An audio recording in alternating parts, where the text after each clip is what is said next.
So let me see a show of hands if you are excited for the upcoming rebooted versions of Galactus and the Silver Surfer in the MCU. Now, obviously, since I can't see your hands, I'm gonna assume that's most of you. Besides the people that dislike the video, they just don't like anything. So, yeah, let's get to talking about these two.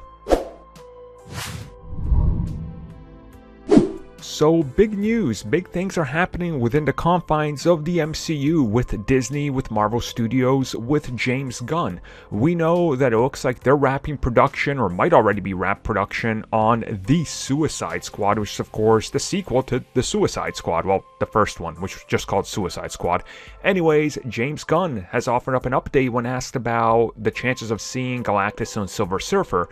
He says that him and Marvel Studios and Disney have had discussions in regards to this. Now, we'll talk about this after a quick little history lesson from Professor Armin. Disclosure, I am not a professor. That much should be very clear. Anyway, back in the good old day of 2011-ish, Marvel Studios was trying to reach an agreement with Fox. They wanted Galactus and they wanted Silver Surfer. They specifically wanted them to be the end game villains, or, you know, they're like the end game, quote unquote. I mean, like, they wanted them to be the big phase villains.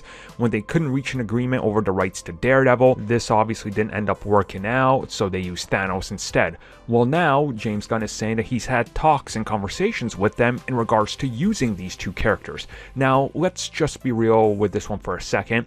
There is no way they fit Galactus into the plot of Guardians 3, which is supposed to wrap up the trilogy of the characters we had and maybe set up some sort of new iteration like the Avengers will, right? There's no way that's happening. He's too big for one movie. Now, Silver Surfer, this is your like ace in the hole. This is the one you do. You don't have to have Silver Surfer, but you can establish Norrin Radd, aka Silver Surfer, before he becomes the Silver Surfer, before he becomes the Herald. This would be a good way to handle it.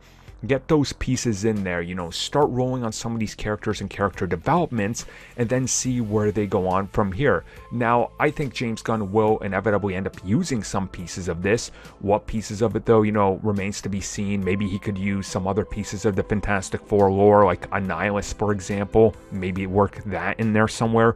Or maybe even if they're kind of crazy, they could do the Galactus swarm instead of Galactus, so it's more like a Borg armada of assimilation, that type of route.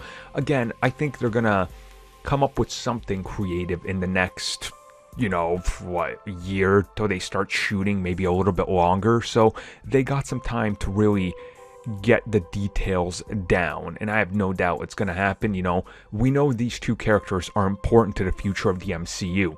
There is nobody bigger than Galactus, like, physically and literally, unless you're gonna go into those, you know, like godlike characters like, I don't know, Living Tribunal or whatever the hell else, maybe the Beyonder or something along those lines. But when it comes to, you know, characters right underneath them that pose huge threats, that's Galactus, and you definitely want him to be somebody that's built up over the course of a decade or more, just like Thanos, but more formidable, if that makes sense.